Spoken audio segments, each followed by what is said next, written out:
2023년 전기차 사는 게 맞나? 2023년도에 전기차를 사야 할까? 아니면 조금 기다렸다 사야 할까? 고민하시는 분들 많으시죠? 결론부터 말하자면 안 사는 게 맞습니다. 전기차를 사고 싶은 분들은 차라리 하이브리드를 사시거나 연비 좋은 내연기관 자동차를 사십시오. 전기차를 2023년도에 사면 안 되는 이유 중 첫 번째는 가격입니다. 그 중에서도 보조금 문제인데요. 아마 보조금 때문에 전기차를 급하게 구매하시는 분들도 계실 겁니다. 지금 보조금 받아서 싸게 사는 게 유리한 것은 아닌지 생각이 들 수밖에 없습니다. 그런데 만약 살까 말까 고민 중이시라면 이번에는 내연기관차나 하이브리드 차를 사시고 그 다음에 바꿀 때 전기차를 고민해 보시는 것을 추천드립니다. 전기차도 시간이 지나면 내연기관 차만큼 가격이 저렴해질 것이기 때문입니다. 한전경영연구원이 블룸버그 MDF의 신에너지 전망 보고서를 정리한 내용에서 전 세계적으로 전기차 가격을 이르면 2024년 늦어도 10년 이내에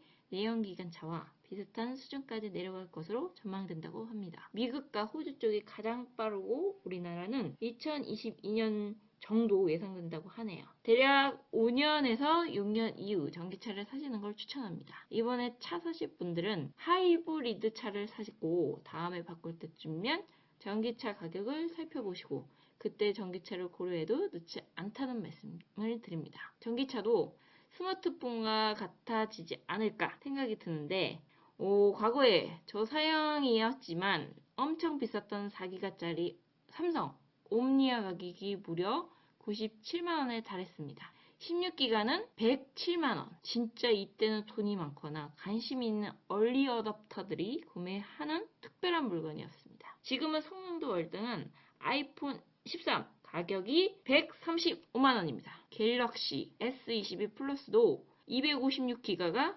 120만원입니다. 전기차도 지금은 스마트폰 보급 초기와 비교가 가능해 보입니다. 결국 전기차도 품질도 좋아짐과 동시에 가격도 안정화될 것입니다. 전기차는 지금 사지 말아야 할 두 번째 이유는 인프라 활용도 문제입니다. 보통 전기차 인프라가 부족하다고 얘기하잖아요. 그보다 현실적인 문제는 활용도에 있습니다. 내연기관차가 주유를 하는 거와는 완전히 다른 개념으로 생각하셔야 합니다. 이미 전기차를 타고 계신 분은 아시겠지만 전기차는 연료의 보충 개념하고도 완전히 다르잖아요. 내연기관차는 그냥 잘 타고 다니다가 기름이 부족하다 싶으면 근처 주유소에 주유를 하면 됩니다. 또한 주유소 개수도 워낙 많고 주유 시간도 빠릅니다. 그런데 전기차 충전소는 다르죠. 물론 숫자로 보면 전기차 충전기가 그렇게 부족한 것도 아닙니다. 전국에 주유소가 11,300개 정도 되고 내연기관차 등록 대수는 1,417만 대 정도 됩니다. 이렇게 되면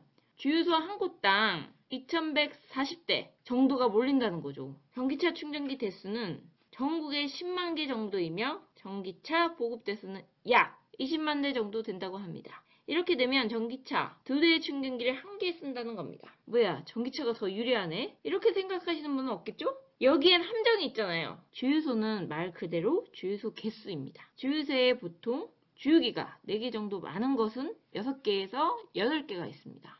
주유 시간도 엄청 빠르고요. 전기차 충전기는 충전소가 10만 곳이라는 게 아니라 충전기가 10만 개라는 점을 기준이 다릅니다. 이걸 충전소 단위로 바꿔볼까요? 현대차가 만든 충전소에 있는 충전기 개수가 6개 정도 됩니다. 6개 기준으로 살펴보겠습니다. 이렇게 되면 전국의 충전가 개수는 16,700개 정도가 되는데요. 숫자로만 따져보면 충전소 한 곳당 전기차 12대 정도가 몰린다는 겁니다. 오히려 주유소보다 덜 포화 상태라는 소리죠. 이 말은 이제는 인프라가 부족하다고 따질 게 아니라 인프라를 활용할 수 없다고 따지는 게 맞을 듯합니다. 이건 차를 유지 관리하는 개념이 조금 다르기 때문입니다.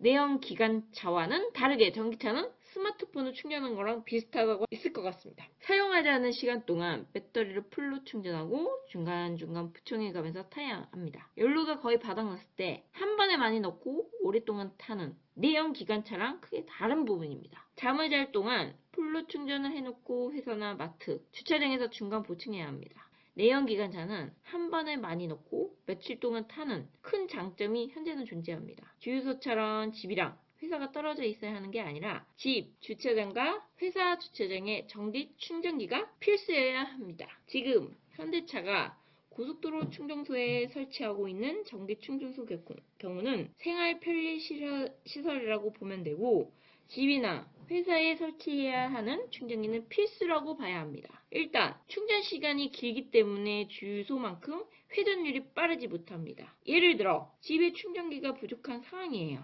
이 상황에 명절이나 휴가철이 되었다고 생각해 볼까요? 전기차가 점점 많아지고 있는 상황에서 충전소가 많고 공급이 한 곳으로 몰려 있어서 효율적이지 못한 상황에 수요가 몰려 포화 상태가 이어지는 거죠. 이렇게 되면 시간도 긴데 대기 시간도 길어지니까 그만큼 시간도 크게 남게 됩니다. 특히 모든 충전기가 사용 중인 경우에는 충전도 불가능할 수밖에 없게 됩니다. 전기차는 지금 사지 말아야 할 세 번째 이유는 정비 인력을 문제입니다. 이걸 너무 명확하게 보여주는 게 정부도 이제야 막 전기차 정비 인력을 늘리겠다고 밝혔습니다.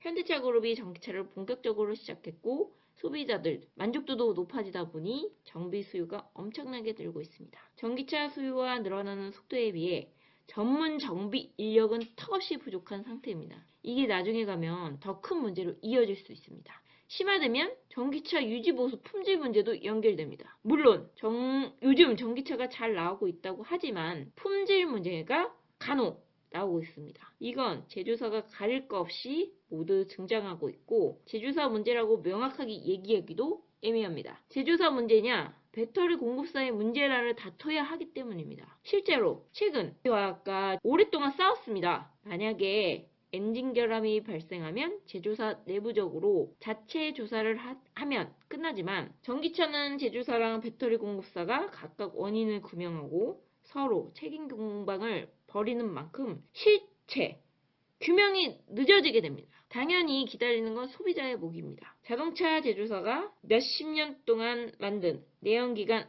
엔진에서도 그 고장은 문제가 발견되는데 전기차라고 안심할 수 없다는 것을 고려해야 합니다. 이제 여러분들은 2023년도에 전기차를 사지 않아도 된다는 사실을 알았습니다. 가격이 안정되고 인프라 활용도가 높아지고 정비 인력이 충원되는 상황이 오면 구매를 고려하세요. 생생전기차였습니다. 안녕. 구독, 좋아요.